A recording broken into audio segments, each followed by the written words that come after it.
დილამშვიდობის შესრულდა 11 საათი და გაცემა დღის ნიუსრუმი ბრუნდება პირდაპირ ეთერში. მე ვალელა ბაღდავაძე. საქართველოს ჩეჩნეთიზაცია ქვეყანაში შექმნილი ვითარება პოლიტიკოსებს უკვე აღარც ბელარუსს და აღარც რუსეთს, არამედ კადიროვის ჩეჩნეთს აგონებს. რა ხდება საქართველოში და რამდენად მივდივართ კადიროვის გზით? ეს ერთ-ერთი კითხვა იქნება, რომელსაც დღეს დავსვათ, ისე როგორც ვისაუბრებთ სხვა აქტუალურ პოლიტიკურ საკითხებზე, მათ შორის თინა ბოგუჩავას შემდეგ უკვე ხმაურიან განცხადებას აკეთებს გიორგი ბაჩიაშვილი. მაშასე ვახტანგ ძაბირაძე იქნება ჩვენი პირველი სტუმარი და ის ზუსტად ერთ წუთში გვერდება, იქამდე კი თვალი გადავალოთ ბოლოს სიახლეებს.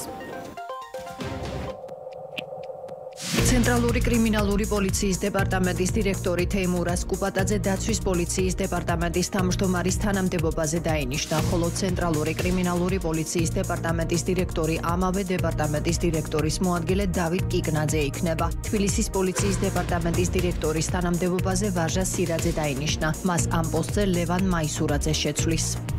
პრემიერ-მინისტრი ირაკლი კობახიძე იტალიაში გაემგზავრა. მთავრობის ადმინისტრაციის ინფორმაციით ვიზიტის ფარგლებში კობახიძე მილანში საქართველოს გენერალური საკონსულოს ოფიციალური გახსნის ცერემონიაში მიიღებს მონაწილეობას. პრემიერი ასევე დაესწრება ოფიციალურ მიღებას, რომელიც მილანში საქართველოს გენერალური საკონსულოს ინაუგურაციის და საქართველოს დამოუკიდებლობის დღის აღსანიშნავად გაიმართება.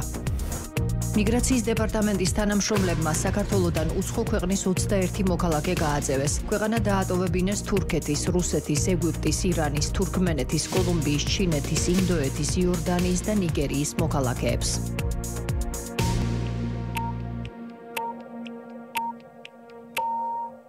ეს არის დღის ნიუსრუმი. კიდევ ერთხელ მოგესალმებით და წარმოგიდგენთ ჩვენს პირველ სტუმარს, პოლიტოლოგი ვახტანგ ძაბირაძე იმყოფება ჩვენთან ერთად. გამარჯობა ბატონო ვახტანგ და მადლობა რომ გვესტუმრეთ. გამარჯობათ, მადლობა მოძრაობისთვის. ბატონო ვახტანგ, აი ვიდრე კონკრეტულ საკითხებზე ვისაუბრებდეთ, ქვეყანაში შექმნილი ვითარების ზოგადი შეფასებით დავიწყოთ. სამწუხაროდ მოხშირდა შეფასებები და განცხადებები იმის თაობაზე, რომ აი იმით, რაც ჩვენს ქვეყანაში ხდება, მსგავსებით უკვე არა ბელარუსს და რუსეთს, არამედ კადიროვის ჩეჩნეთს. აი ამ ტიპის პარალელებსა და ანალოგიებზე თქვენ რას ფიქრობთ? რამდენად გვაქვს სახეზე საქართველოს კადიროვიზაცია და საქართველოს ჩეჩნეთიზაცია. კიდევ ერთხელ მოგესალმებით, მადლობა მოწვევისთვის. ეხლა ანალოგები და შედარებები რომ გავაკეთოთ, ფაქტი ერთია, რომ ქვეყანაში ნელ-ნელა მყარდება ავტორიტარული რეჟიმი. თან ყველა მიმართულებით ხდება ამ პროცესის წარმართვა, იქნება ეს საკანონმდებლო დონეზე, იქნება ეს პოლიტიკურ ოპოზიციასთან მიმართებაში, არასამთავრობო სექტორთან მიმართებაში, სოციალურ ქსელებში და ასე შემდეგ.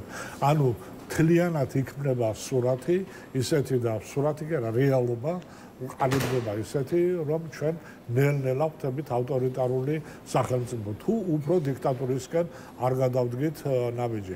რამდენხანს გაგრძელდება ეს პროცესი, ვერ გეტყვით, რომ რამდენად შეძლებს ან ხელისუფლება, ან საზოგადოება მიმდინარე ამ მოვლენები მშვიდად მიიღოს, მაგრამ ნუ ფაქტი ერთია. ვერ დამისახერებთ ერთ-ერთ სფეროს ადამიანის მოღვაწეობის, სადაც ხელისუფლება არ ცდილობდეს დაამყაროს, ასე ვთქვათ, მონოპოლია ნებისმიერ საკითხზე, ნებისმიერ თემაზე, ნებისმიერ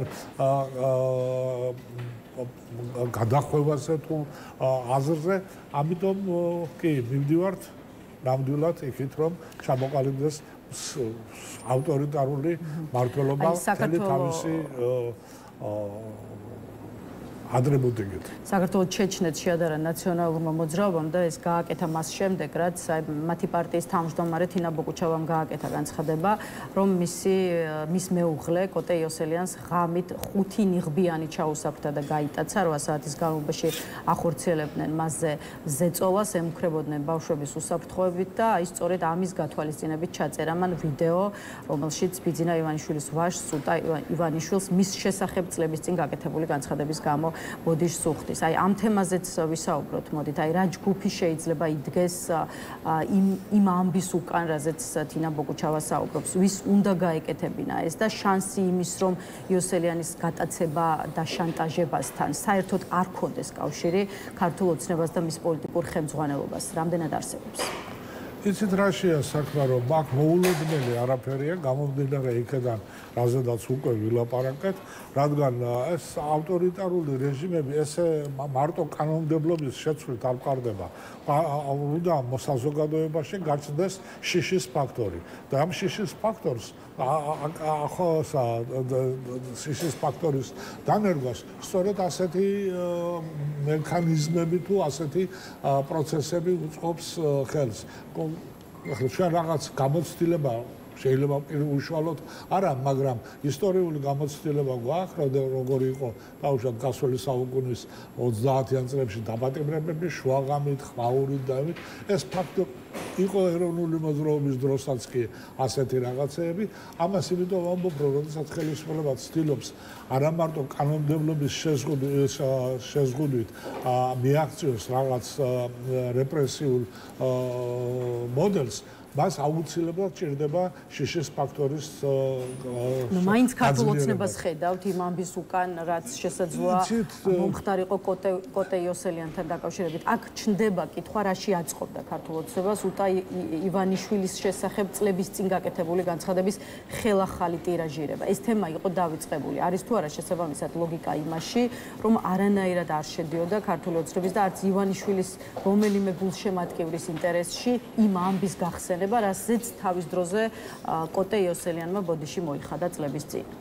როდესაც ამას ვლაპარაკობთ, ერთი რამაა დღევანდელი სიტუაციაში ვის რა ამოცანა უდგას წინ. მე არ ამგონია, რომ დაუშვათ ამ ეპიზოდის გახსენებით, ასე ვთქვათ, ივანიშვილს ისევ რაიმე ჩრდილი მიადგა თუ ან არ მიადგა. მე უფრო მგონია, რომ ეს არის შეტევა ოპოზიციურ პარტიაზე, თუ ეს ისე განხორციელდა, როგორც ამას ქალბატონი ბოგუჩავა ლაპარაკობს, რა თქმა უნდა, ეს არის პროპაგანდისტული სვლა იმისკენ, რომ წარმოაჩინონ უარყოფით კონტექსტში წარმოაჩინონ პოლიტიკური ოპოზიცია და მათ შორის ნაციონალური მოძრაობა.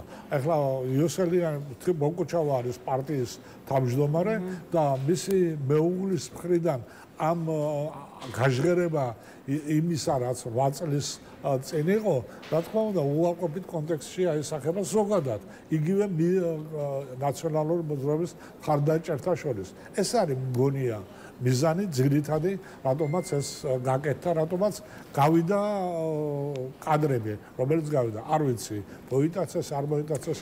კიდევ ერთი კითხვა ამ საკითხზე და უკვე სხვა თემებზე გადავიდეთ, უშუალოდ თინა ბოგუჩავას რაც შეეხება, რომელიც ერთ-ერთი წამყვანი ოპოზიციური პარტიის თავმჯდომარეა, ის ამბობს, რომ მისი მეუღლის დაშანტაჟების მიზანი იყო და არის სწორედ მისი გაჩუმება და შეშინება, თუმცა ქართულ ოცნებაში ბოგუჩავას საპასუხოდ ამბობენ, რომ ის არ არის ის პოლიტიკოსი, ვინმე მის პოლიტიკურად განეიტრალებაზე რომ იფიქროს. სჯობს ცოტა უფრო დამაჯერებელი ზღაპრები მოიგონოს ხოლმეო, ასე უპასუხეს გუშინ ბოგუჩავას მმართველ პარტიაში. აი მართლაც რამდენად არის თინა ბოგუჩავა, თქვათ, ის პოლიტიკოსი, რომელიც ქართული ოცნებისთვის მნიშვნელოვან თავისდგებელს წარმოადგენს. ქართული ოცნებისთვის შეიძლება თავად პერსონალურად ბოგუჩავა თავისდგებელს არ წარმოადგენდეს. მაგრამ ნაციონალური მოძრაობა ნამდვილად წარმოადგენს თავისთავად. და ეს ყველაფერი, რაც წავიდა და რაც ეთერში გავიდა, ხო? ეს არ მუშაობს მხოლოდ ბოგუჩავას წინააღმდეგ. ბოგუჩავას გავლით ეს მუშაობს ნაციონალური მოძრაობის წინააღმდეგ. ესაა ფიქრობ, იყო ძირითადი მიზეზი და არა ახლა ერთი რომელიმე პერსონის ნეიტრალიზაცია. მით უმეტეს ახლა ნაციონალურ მოძრაობაში არიან ადამიანები, რომლებიც ასევე შეუძლიათ კაფიო და მკვეთრი განცხადებები გააკეთონ. ოპონენტების მიმართ ქართული ოცნების ქმედებებს რადგან შევეხეთ, მართლმა პარტიამ ციხეში გაუშვა რამდენიმე ოპონენტი და მოდით რამდენიმე წუთი ამ თემასაც შევეხოთ. ამ შემთხვევაში რა მიზანი უნდა ქონდეს ქართულ ოცნებას და რატომ უნდა აწყობდეს მართლ პარტიას პოლიტიკური ოპონენტები ციხეში, ამაზე გითხარით თქვენი პოზიცია. ირაკლი ოქრუაშვილი, ზურაბ ჯაფარიძე, ნიკა მელია სწორედ ამ თანმიმდევრობით გაამწესეს ეს სამეული საპატიმროში. დღე-დღეზე კი, როგორც ვიცით, ნიკა გვარამიას დაპატიმრებაც შესაძლოა იხილოს საზოგადოება. ამას ემატება ის, რომ მალე იქნება სასამართლოს საბოლოო განაჩენი, როგორც მათ ისე მამუკა ხაზარაძის, ბადრი ჯაფარიძის, იგივე გიორგი ვაშაძის საქმეებზე, რომელთაც თავის მხრივ გირაო გადაიხადეს. აი რისი მიღწევა სურს თქვენი აზრით ქართულ ოცნებას და მეორე მხრივ რამდენად სწორია, როცა ოპოზიციონერი ლიდერები ხელისუფლებასთან არ თანამშრომლობის მიზეზით აი ესე პანტა-პუნტით მიდიან საპატიმროებში. დავიწყოთ იმით, რომ ესეც იმ ოპერიდან არის, რაზედაც ვლაპარაკობდით. შიშის დანერგვა არის ერთ-ერთი მნიშვნელოვანი ფაქტორი იმისთვის, რომ საზოგადოებაში პროტესტის რაღაცნაირად ჩაახშონ. თუ ვერ ჩაახშობენ, მიჩქმალონ მაინც და ამას ემსახურება ის ფაქტორი, რომ ხდება ძალადობის ტირაჟირებაც, ხდება ოპოზიციური ლიდერების დაპატიმრებაც. ქართულ ოცნებას თუ ის ავტორიტარიზმისკენ მიდის და ნამდვილად ეს არის, ასეა, მაშინ რაში ჭირდება მას ოპონენტები ქუჩაში. და ამიტომაც დაიწყეს ამ პოლიტიკური ლიდერების დაპატიმრება და იცით რა შეა საქმე, რომ თქვენ ჩამოთვალეთ კიდევ ვინ ელის, მე არ ამგონია რომ აქ მოხდეს შეჩერება. ძალიან რეპრესიებს აქვს ასეთი დაუწერელი კანონი. თავისთავად ეს იმას ნიშნავს, რომ ხელისუფლება, რომელიც იწყებს რეპრესიებს, მე არ მახსენდება ისტორიული გამოცდილებაც კი, რომ იგივე ხელისუფლებამ შეძლოს და შეაჩეროს, ასე ვთქვათ, დაწყებული რეპრესიები. ასე რომ არა მარტო თქვენ მიერ ჩამოთვლილი პოლიტიკოსები, საზოგადოების აქტიური ნაწილიც ალბათ უნდა ელოდოს იმას, რომ შესაძლოა მოხვდნენ ფრიად საპატივცემულო ადგილებზე. აი რაც შეეხება უშუალოდ საგამოძიებო კომისიას, რომელთან თანამშრომლობაზე უარის თქმის მიზეზითაც რამდენიმე პოლიტიკოსი უკვე დაპატიმრებულია, რამდენიმეს კი ხელბორკილების, ესე ვთქვათ, დადების საფრთხე ემუქრება. ეხლა როგორც ვიცით, ეს კომისია პარლამენტში თავდაპირველად ნაციონალური მოძრაობის საქმეების შესასწავლად შეიქმნა, თუმცა შემდეგ მანდატი გაუფართოვდა და ახლა უკვე 2003 წლიდან დღემდე განვითარებულ პოლიტიკურ პროცესებს სწავლობს. აი, რამდენიმე თვეა ხო ამ სხდომებს საგამოძიებო კომისიის მუშაობას პირდაპირ ეთერში ვადევნებთ თვალს. შესაბამისად გითხარით თქვენი პოზიცია, რამდენად გაართვა, ასე ვთქვათ, თეატ ლუკიანმა და მისმა კომისიამ დაკისრებულ მოვალეობას თავი და რა არის თქვენი სათქმელი ზოგადად ამ კომისიაზე? ერთი არის, რას გვეუბნებიან თუ რატო შეიქმნა ეს კომისია და მეორეა რეალურად რა მიზანი ქონდა ამ კომისიის შექმნას. ისევ დაშინება, ისევ ტერორი, ისევ ამ პროექტთან მივდივართ.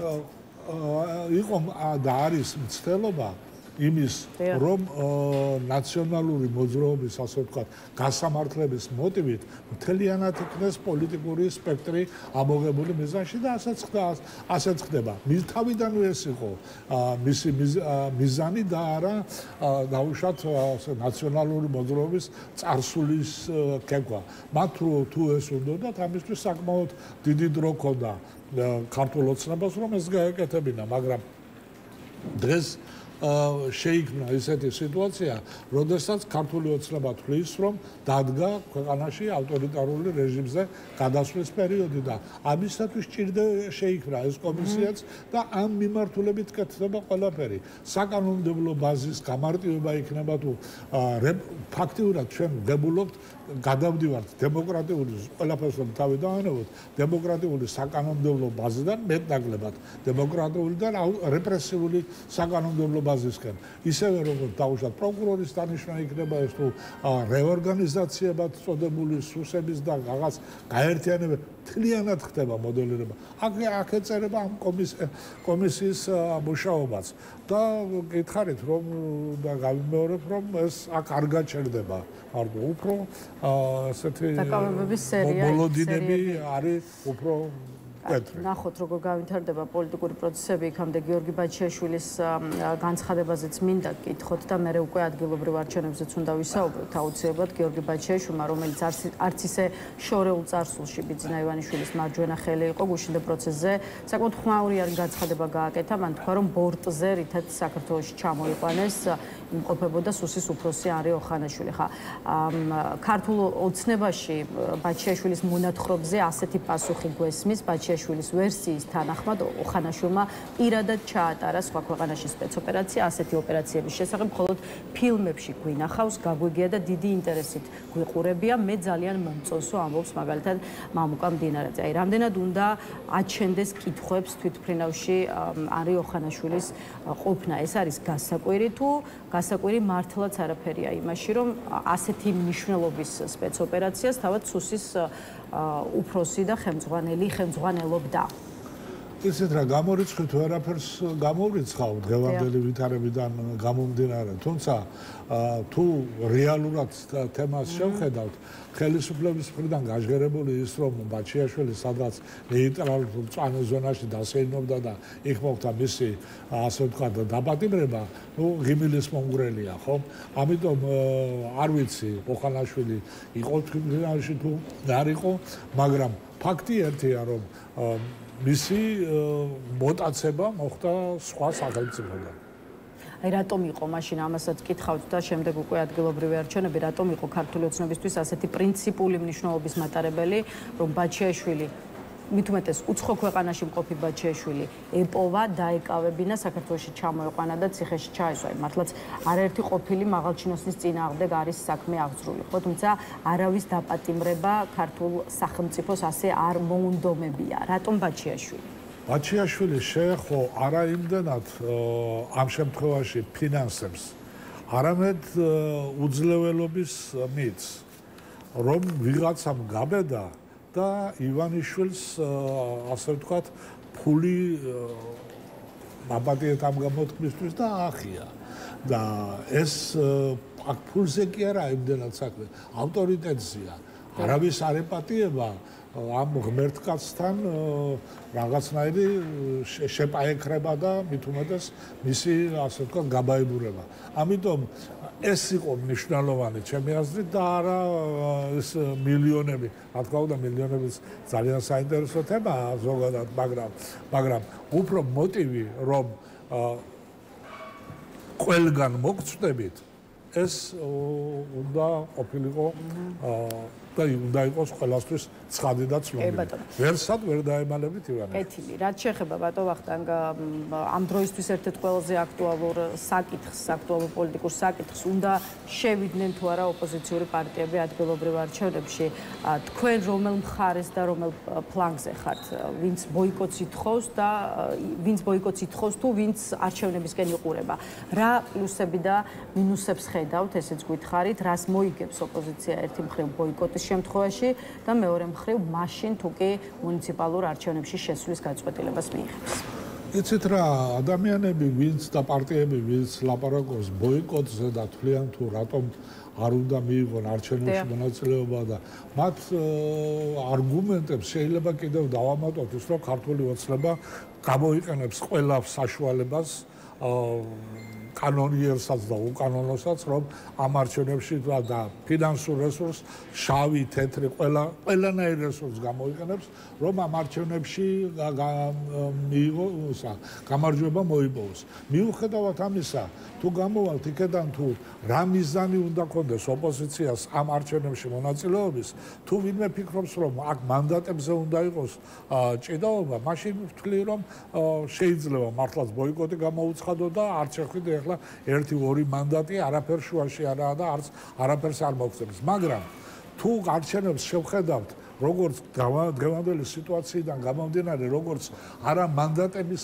მხოლოდ მანდატების მოპოვების, არამედ როგორც ბრძოლის ერთ-ერთ ხერხს და ერთ-ერთ საშუალებას, ამასთან იმასაც თუ გავითვალისწინებთ, რომ არსებობს ოპოზიციური ელექტორატი და არსებობს ოპოზიციური პოლიტიკური პარტიები. ოღონდ მათ შორის კავშირი ამ დროს ჯერჯერობით არ არის. ვერ ხერხდება ამ ოპოზიციური ელექტორატის მოძრაობაში მოყვანა. ამიტომ არჩევნებში მონაწილეობის მიზანი პირველ რიგში უნდა იყოს ის, რომ ოპოზიციური ელექტორატი მოიყვანონ მოძრაობაში. ეს ერთი არგუმენტი. სხვა შემთხვევაში თუ ცარიელს დავტოვებთ ამ სივრცეს, მაშინ ივანიშვილი უპრობლემოდ აიღებს გააყალბებს რა თქმა უნდა, მაგრამ აიღებს რა ქვია, ყველა ოლქში მას საჭირო თქმების რაოდენობას და თან იმის თქმელიც კი არ იქნება ვინმე, რომ არჩევნები გაყალბდა. ეს მეორე მომენტი. მესამე არის ის, რომ ადგილობრივ არჩევნებში მონაწილეობას საკრებულოებში ჯამურად სადღაც 2000 კაცზე მეტი უნდა იქნეს არჩეული.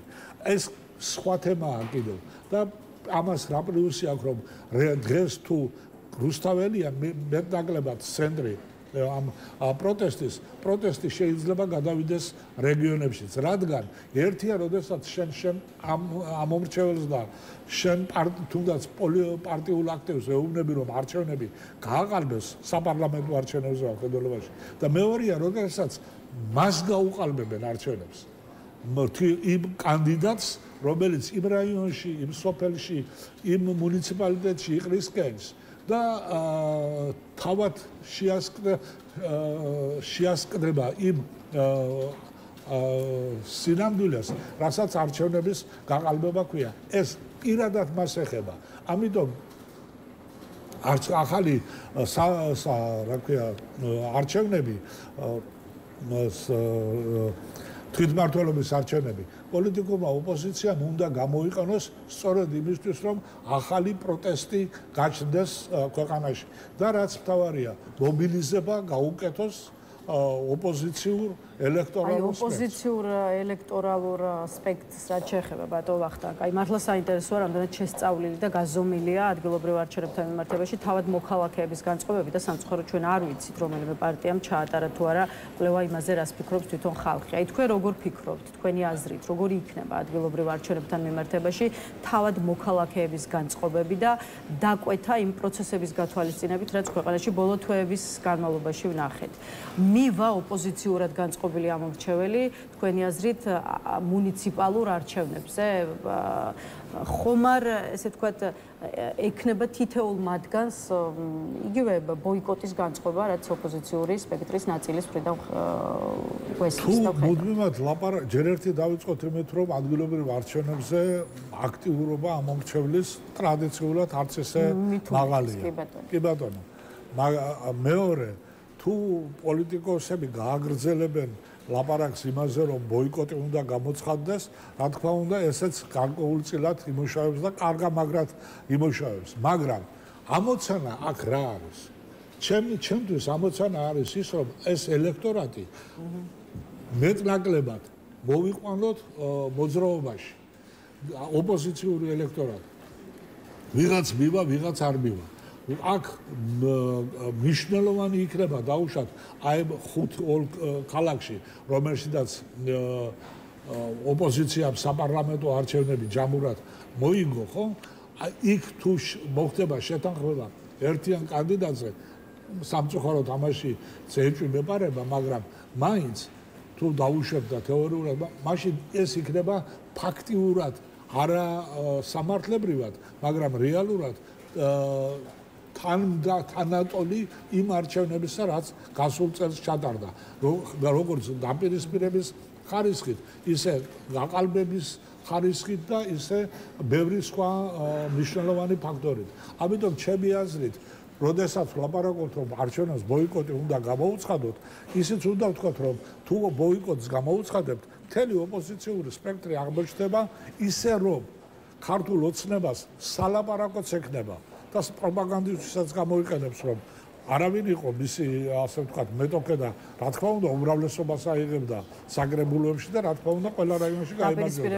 ამიტომ ბრძოლაა საჭირო. კარგი, ადგილობრივი არჩევნების საკითხი დაპირისპირების საგანია ოპოზიციურ სპექტრში და მართლაც აი ვხედავთ რას ოპოზიციის დიდი ნაწილი ერთმანეთთან კინკლაობაზეა გადასული, აი გუშინ სტუმარმა თქვა ჩვენს ეთერში და მართლაც ასეა, ბოლო რამდენიმე კვირა ვუყურებთ ადგილობრივი არჩევნების საკითხზე დისკუსიას ერთმანეთში და ამ დროს ქართული ოცნების შესახებ კრიტიკა გამქრალია. აი ამ მოცემულობაზე რა სიტყვით და ეს მოცემულობა აზიანებს თუ არა თვითონ ოპოზიციურ სპექტრს? თუ დისკუსია იქნება მართლაც დისკუსია, მაშინ ეს არაფერს არ აზიანებს. ქართული ოცნების კრიტიკა, არ ვიცი, როგორ შეიძლება იყოს გამქრალი, როდესაც ყოველ წუთში რაღაც ხდება ამ ქვეყანაში, ხო?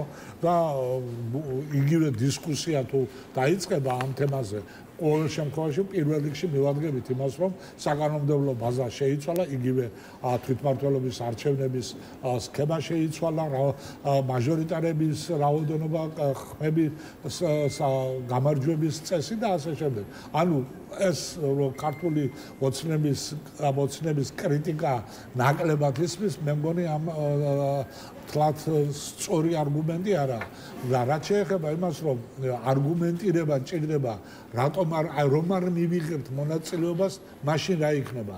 რასვა თუ ჩვენ დღეს ვერ ვახერხებთ მობილიზებას ელექტორატის, ოპოზიცია თუ ვერ ახერხებს მობილიზებას ელექტორატის, მაშინ რა რჩება?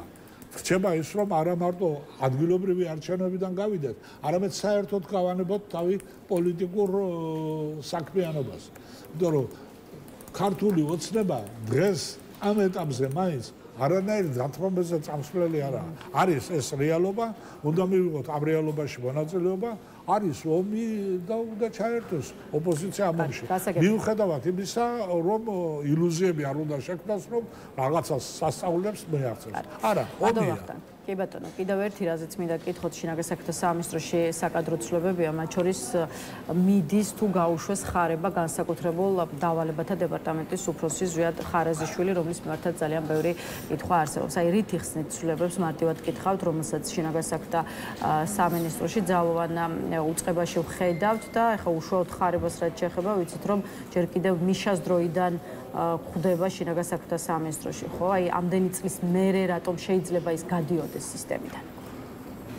ფიქრობ, რომ პირველი და მნიშვნელოვანი რაც არის, ახალი ხელისუფლება ყობახიძის გაპრემიერების შემდეგ და აი ცვლილებების შემდეგ, რაც თუნდაც შინაგან საქმეთა სამინისტროში გომელაურის გაშვებით განხორციელდა, იწყება გარკვეული, ასე ვთქვათ, კადრების გვერდზე გაწევა, რომლებიც პირდაპირ თუ პროპაგანდისტულად როგორც გნებავთ, იყვნენ დაკავშირებული იმ ურთულეს პერიოდთან, რაც გამოვიარეთ, აგერ თუნდაც იანვრიდან მოყოლებული დღემდე გულისხმობ ამ დარბევებს და სისასტიკეს, რასაც ჩადიოდა ეს ხალხი. ამით გარკვეულწილად ფასად ცვლიან და რეალურად როგორც ჩანს გადადიან ახალ ეტაპზე. მე არ ამგონია, რომ არ მხოლოდ ყობახიძე და შინაგან საქმეთა მინისტრი ღებულობდნენ ამ გადაწყვეტილებას ივანიშვილის გარეშე. მასთანაც ალბათ ეს ყველაფერი ივანიშვილი საკუთარი, ესე ვთქვათ, გადაწყვეტილებით ელევა და უშვებს კადრებს, ადამიანებს, რომლებიც მის მარჯვენა ხელად ითვლებოდნენ მთელი ამ წლების განმავლობაში. ეს იყო ირაკლი ღარიბაშვილი, ვახტანგ გომელაურის, სუსის ყოფილი უფროსი გიორგი ლეუაშვილი, იგივე ირაკლი ქარსელაძე და სხვებიც. ხო, მაგრამ ივანიშვილის დღეს არის საპარლამენტო უმრავლესობა, რომელიც უსიტყვოდ უჭერს მას მხარს, მას თუ დაჯერდა, აქ ხიფათი რაშია? ხიფათი არის იმაში, რომ ყობახიძემ არ მოინდომოს დამოუკიდებელი თამაში და თუ მთელი აღმასრულებელ ხელისუფლებაზე იქნება მისი კონტროლი, არ მიაკითხოს ივანიშვილს იქით. ხო, ეს ერთ-ერთი ვარიანტია. ეს საფრთხეა. ივანიშვილს ყობახიძისგან შესაძლოა საფრთხე ემუქრებოდეს, ამას ამბობთ? ეს ვარიანტი რომ განვიხილოთ. სხვა ეს ვარიანტი თუ არ არის, მაშინ რა მნიშვნელობაა ახლა. ცუდი სახელგატეხილი ხალხი გადადო გვერდზე და მოიყვანა ახალი ხალხი, რა პრობლემა გაასუფთავა, ფასადი გაწმინდა. ის საფრთხე იქაა, მაგრამ იმ საფრთხეს აკომპენსირებს იმით, რომ დღეს საპარლამენტო უმრავლესობა ივანიშვილის არის და თუ მოუნდება ერთ დღეში გადაანაცვლებს მთელ მთავრობას. ბოლოს ბატონ ვახტანგ, კიდევ ერთ საკადრო გადაწყვეტილებაზე უნდა გკითხოთ. მთავრობამ ამერიკის შეერთებულ შტატებში საქართველოს ელჩის თანამდებობაზე მიხეილ ყაველაშვილს დასანიშნად წარუდგინა თამარ ტალიაშვილის კანდიდატურა. ტალიაშვილს ბოლოს ევროპის საბჭოსთან საქართველოს მუდმივი წარმომადგენლის თანამდებობა ეკავა. იქამდე, როგორც საზოგადოება მიცის, ის იყო ქართული ოცნების წევრი დეპუტატი თბილისის საკრებულოში. აი, რა სიტყვით, რამდენად სწორად შერჩეული კადრი გგონიათ, რამდენად იქნება თქვენი აზრით ტალიაშვილი ის ელჩი, რომელიც საქართველოს ამერიკის ამ დროისთვის ძალიან დაბალ ნიშნულზე არსებულ ურთიერთობებს წინ წაწევს? იცით რა, ტალიაშვილი კი არა, ტალეირანი რომ გააცოცხლო და ის გაუშვა ელჩად, თუ აქ პოლიტიკა არ შეიცვალა, ისიც ვერაფერს გააკეთებს ამერიკასთან მიმართებაში. აქ პერსონებზეა საქმე არა. საქმე არის ეხება ქართული ოცნების პოლიტიკას, როგორც ამერიკის, ზოგადად დასავლეთის მიმართ. ეს პოლიტიკა უნდა შეიცვალოს. თუ ეს შეიცვლება, მაშინ ტალიაშვილიც იქნება თუ სხვა.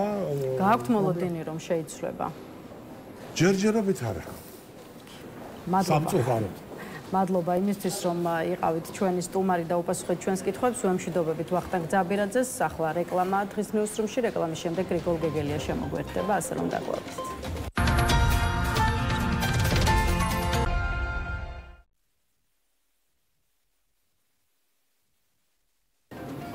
მაშასე რეკლამა დასრულებულია, ბრუნდებით პირდაპირ ეთერში და გვერდება ჩვენი კიდევ ერთი სტუმარი, ლელო ძლიერი საქართველოს საგარეო მდივანი გრიგოლ გეგელია. ჩვენ თეთრ ბატონ გრიგოლ გამარჯობა და მადლობა რომ შემოგვერთით. ბატონ გრიგოლ, ადგილობრივი არჩევნებით მინდოდა გამეხსნა ჩვენი ინტერვიუ, თუმცა ცხელი ამბები წამოგვეწია შინაგან საქმეთა სამინისტროდან საკადრო ცვლილებების თვალსაზრისით და მოდით ამით დავიწყოთ. მორიგი საკადრო გადაადგილებები და ცვლილებებია უწყებაში, თუმცა ყველაზე დიდი ინტერესი ეგრეთ წოდებულ ხარებას წასვლას ახლავს. შინაგან საქმეთა სამინისტრო ადასტურებს, რომ ზვიად ხარაზიშვილი ტოვებს გედედეს უფროსის თანამდებობას, ამავე დროს უწყების მიერ გავრცელებულ განცხადებაში არაფერია ნათქვამი სისტემაში მის დარჩენაზე, რაც ტოვებს ვარაუდის საფუძველს, რომ ხარებამ მთლიანად ძალოვანი, ასე ვთქვათ, სისტემა დატოვა. წავიდა თუ გაუშვეს, რა ხდება ხარებას და შინაგან საქმეთა სამინისტროს თავს თქვენი აზრით? მოგესალმებით ჩვენს მაყურებელს. დავიწყებ იმით, რომ ხარება არის კრიმინალი და ის აგებს პასუხს ყველაფერთვის, რასაც ჩადიოდა. ჩვენს წინააღმდეგ, ქართული ხალხის წინააღმდეგ, ასევე რაც უნდა წავიდეს, ის ვერსად ვერ წავა მართსაჯულებისგან, ამის გარანტია გქონდეს და ახსოვდეს, რომ ძალიან მალე დადგება დღე, როდესაც მოუწევს თავისუფალი ქართული სასამართლოს წინაშე აგოს პასუხი. ეს ერთი და ყველაზე მთავარი ჩემთვის.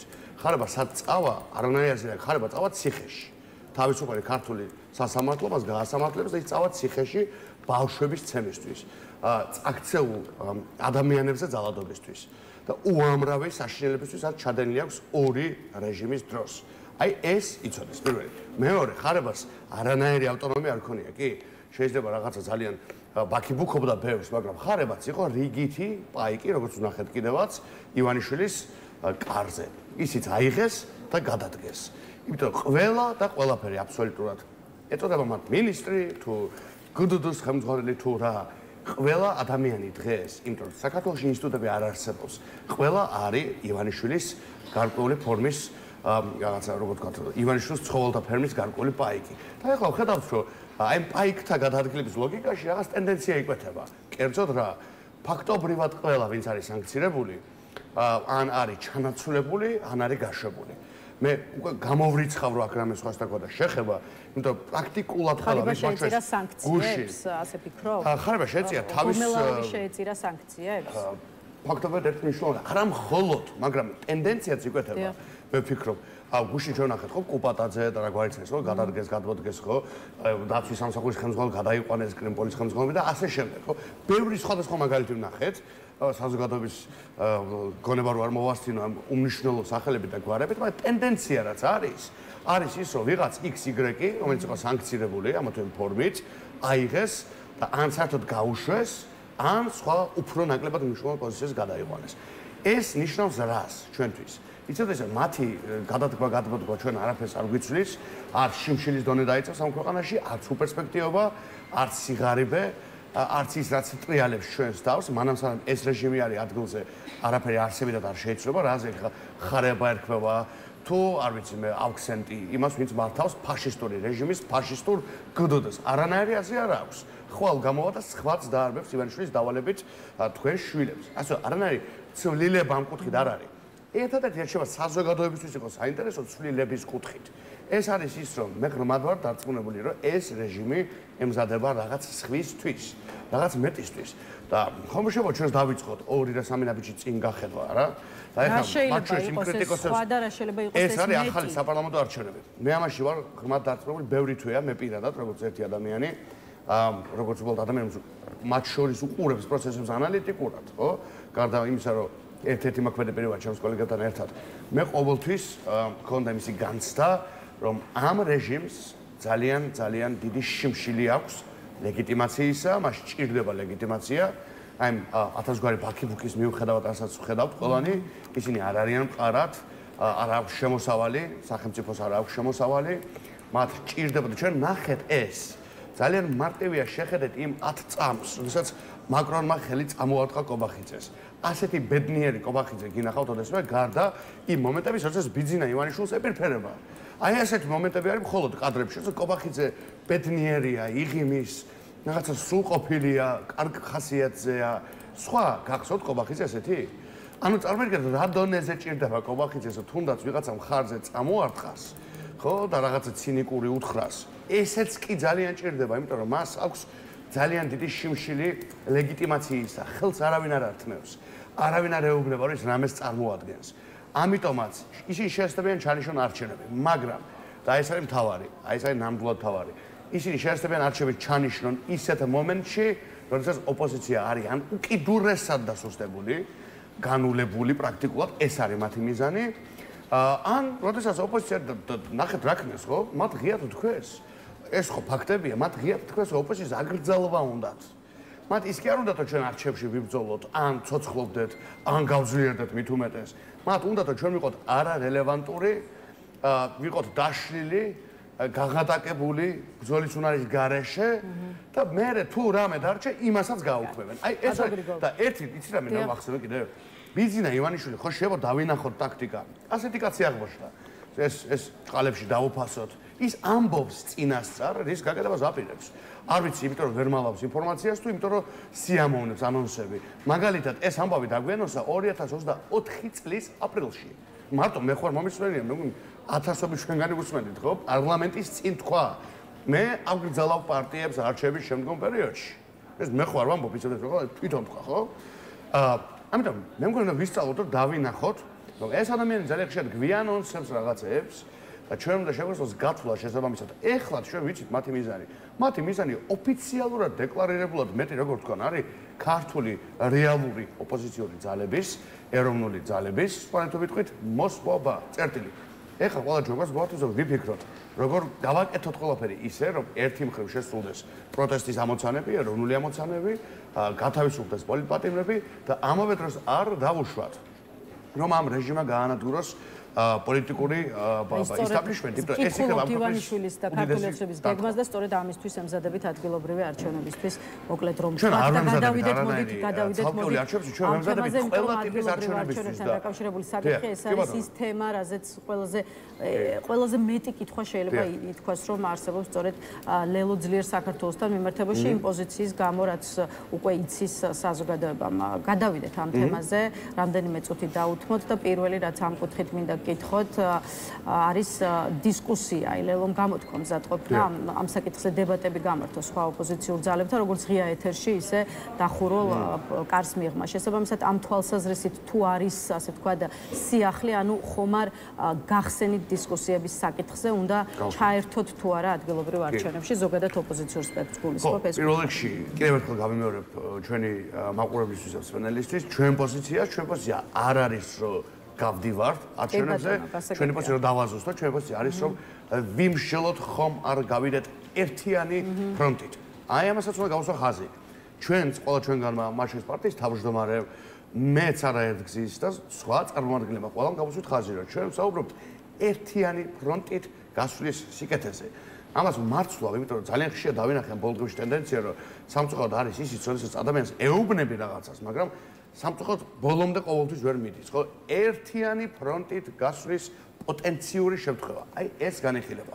მარტივად, ეს ერთი. იმიტომ რომ რატო ჩვენ კვლევა რომელსაც ვციტირებთ და ვამბობთ, რომ ამ კვლევის თანახმად რამდენიმე ძალიან დიდ და მნიშვნელოვან წერტილში ერთიანი ფრონტით გასვლის შემთხვევაში ჩვენ გვაქვს საკმაოდ დამაჯერებელი შესაძლებლობა იმისა, რომ უპირატესობა მოვიპოვოთ, ხო? ეს არის ისე ერთიანი მამუკა ხაზაძემ ძალიან მკაფიოდ თქვა რამდენიმე დღის წინ, რომ მარტო გასვლა არც განხილვა და არც განიხილება, რა თქმა უნდა. ამას დასუსტებად ეს არ არის ეფექტური. თუ შეიძლება, ეხლა ჯერჯერობით ბარიერ გადალახულოთ პარტიას შორის პოზიციები 2-2-ზეა, ხო? თუმცა ამავე დროს ცნობილია საალმ ზურაბიშვილის პოზიცია, რომელიც ამბობს, რომ ადგილობრივ არჩევნებში მონაწილეობა, როცა ქვეყანაში გვყავს 60-ზე მეტი პოლიტიკური ნიშნით დაპატიმრებული ადამიანი, ცოტა გასაკვირი და გაუგებარიც კია. აი დისკუსიის რა შედეგებით დასრულების მოლოდინი გაქვთ ლელოში? თუ კი ბოიკოტის მომხრეთა არგუმენტები გადაწონის, ეს ნიშნავს იმას, რომ მუნიციპალურ არჩევნებში შესვლაზე ვარ სიტყვით. ნახეთ, ძალიან კარგი რაღაც მომაგონეთ. ამ საკითხს გასვლის თემა შეიძლება ქონდეს ბევრი მინუსი, ხო? შეიძლება ქონდეს ბევრი მინუსი. ძალიან რთული სიტუაციაა. ძალიან ღია საუბრობ ამას, ხო? ეთერში ვამბობ კიდევ ერთხელ, ხო? სიტუაცია არის იმდენად რთული, რომ აქ კარგი არჩევანი არ არის. აქ არის ძალიან მძიმე სცენარების შორის არჩევანი. მოდი დავარქვათ სახელი, სად ვართ, ხო? აღჭირება თავის მოტყუება და რაღაც რიტორიკული შეფუთვა. ძალიან ნარიშკინს ვებძვით. რუსულ საგარეო დაზვერვას ვებძვით. ვინმე წარმოუდგენია ეს ბრძოლა შეგვიძლია მარტივი არჩევანით დაკომპლექტებული? შეიძლება მარტივი იყოს, რომ რუსული საგარეო დაზვერვის გამოს ერთ-ერთი საუკეთესოა მსოფლიოში ამავე დროს ვიტყვი. იციან რას აკეთებენ. შეიძლება მარტივი იყოს პროცესი? არა. რთული იქნება ყველა ვარიანტში. გინდ გახვიდე რთული იქნება და გინდ არ გახვიდე, მაინც რთული იქნება და ვისაც მარტივი ცხოვრება უნდა, ალბათ სხვა პროფესიით უნდა დაკავდეს. ხო? მე ვიცი რომ მარტივი ცხოვრება არ მაქვს არჩეული. ეს არის ჩემი არჩევანი. და სანამ ეს არჩევანი მაქვს გაკეთებული, ვარ სულ რთულ ცხოვრებაში, იმიტომ ესეთია ეს ცხოვრება. არის მარტივი, უფრო სხვა მარტივი გზები და მაშინ იმას მიხედავ რა, ვისაც მარტივი ცხოვრება უნდა, მაგრამ ამ ქვეყანას ვერ დაიხსნი მარტივი გზით. არც ერთი არჩევი არ არის იავარდით მოფენილი. უბედურებაში ვართ, ხო? 33 წელი უბედურებაში ვართ. ახლა გაიგო ვინმე? ეხლა კიდე უფრო მეტად, იმიტომ დაამატა რუსულმა დაზრომამ კიდე ქართული ეგრეთ წოდებული ორჯონიკიძეების ხელით. მაგრამ რა დავუბრუნდეთ თემას? აი თქვენ ძალიან კარგი რაღაც მომაგონეთ, ძალიან. შეიძლება ბევრი მინუსი ქონდეს პროცესს და აქვს ბევრი კითხვა, მე მაგ ბევრი კითხვა, ვამბობ ღიად. მე თვითონ ჩვენს გუნდშიც არის განხილვები. ეს მამუკა ხაზარაძემას თქვა. ანუ არავინ არ ჩათვალოს რომ რაღაც მონოლითური პოზიცია გვაქვს, არა? აბა შეგინდ მოგასმენთ, რამდენი განხილვა გაქვს, რამდენი კითხვა გვაქვს, რამდენი საათს ვატარებთ ამ საკითხზე დებატში, ამდენი ხანია. უამრავს. იმიტომ რომ ცოცხალი ადამიანები ვართ და მსჯელობს. ვინ ამიგზავნა მსჯელობა? აი ბოლშევიკურად შეიძლება რომ სახელმწიფო აშენო არ ვიმსჯელოთ, ვინ მეუბნება რომ არ ვიმსჯელოთ? აი როგორ ავაშენო ახალი ტიპის საქართველოს იმ ხალხთან ერთად, ვინც მეუბნება რომ არ ვიმსჯელოთ? არ წავყვები და ვერ წავყვები ამას, იმიტომ მსჯელობას არასდროს არ გააჩნია ალტერნატივა და უმსჯელობის დაღუპულია ეს ქვეყანა უამრავ ისტორიულ მომენტში. ასევე ძალიან ღირმია თქვა. რა შეეხება კონკრეტულ თემას? ნახეთ, მიუხედავად რომ ბევრი მინუსები არსებობს, არის თემები, რომელიც სწორედ რომ არ მგონია არგუმენტი. და სამწუხაროდ ვისმენთ. მაგალითისთვის მოვიყვანთ თქვენი ნებართვით, რომ ძალიან მნიშვნელოვანია. პირველი პოლიტპატიმრების თემა სწორედ ერთი მაგალითია. რაც მას შორის საალმე ზურაბიშვილმა ახსნა და ჩემი აზრით ქალბატონი პრეზიდენტი ამ შემთხვევაში არ არის სწორი. პოლიტპატიმრების თემის აქ შემოტანა ამ კუთხით მე მგონი არასწორი. და სხვა შორის ზოგიერთ კოლეგას მათ შორის გასვლის მოწინააღმდეგეს ამაზე სწორი პოზიცია დაუფიქსირებია, ხო? ანუ აქცენტზე დაკავებული პირების გათავისუფლების მოთხოვნა არ უნდა იყოს წინაპირობა იმისა, შევლენ თუ არა ოპოზიციური პარტიები ადგილობრივ არჩევნებში. ნახეთ ეს შესაძლებელი. ჩვენი პირველი მოთხოვნა არის ახალი საპარლამენტო არჩევნები. ეს არ იცვლება არასოდეს მანამ სანამ ეს არ ჩატარდება. მეორე მოთხოვნა არის პოლიტპატიმრების გათავისუფლება. ეს ორი მოთხოვნა არის იმთავითვე მოცემულობა. ეს არ იცვლება.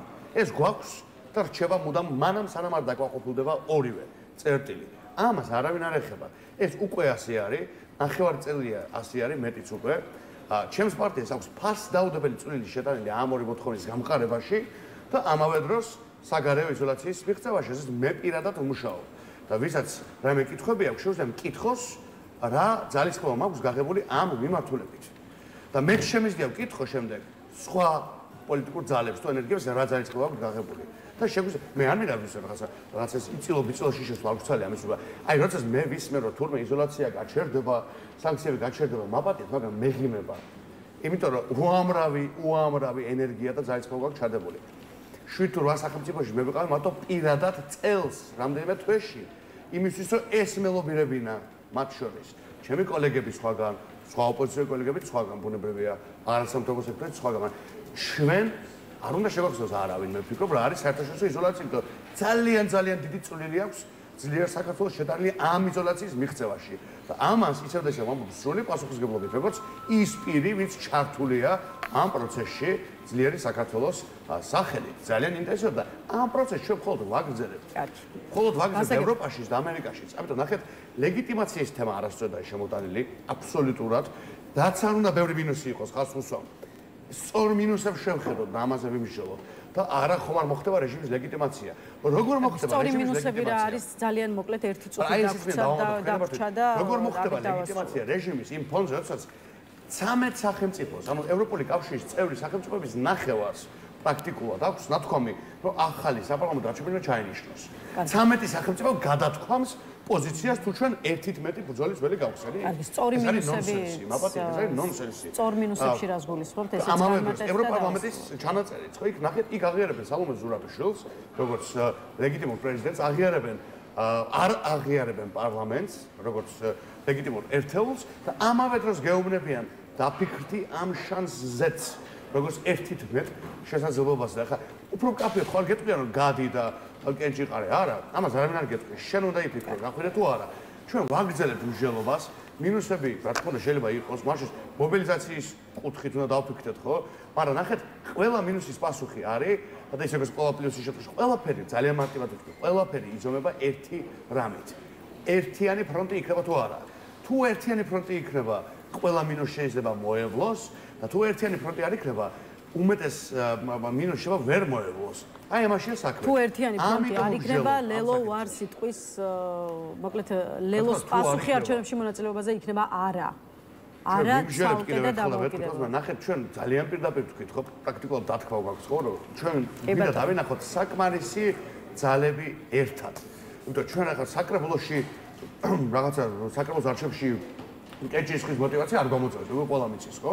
საქართველოს პარლამენტის წევრი ვიყავით 14 ჩვენგანი, დავთმეთ ეს მნიშვნელოვანი მანდატიც, ყველა ის ბერკეტი რაც მას მოყვება, დაფინანსება, ყველაფერზე უარი ვთქვით. მადლობა პატრონი. მე მესხარგონა საკრებულოს წევრობა გვინდა აუცილებლად. არა. ამ ქვეყნის გამარჯვება გვინდა. და ამას შირდება გახსნილი გონებით სიტუაციის შეფასება. მადლობა ბატონ გრიგოლ, დღეს ამით უნდა დაგემშვიდობოთ საფრთხო და ამოიწურა ჩვენ გაცემისთვის განკუთვნილი დრო. სხვა დროს განვაგრძოთ აქტუალურ საკითხებზე საუბარი. გრიგოლ გეგელია პასუხობდა ჩვენს კითხვებს. დღეს ნიუსრუმი ამით დასრულებულია. ერთმანეთს უკვე ხვალთ 11 წელს შევხვდებით. ნახვამდის.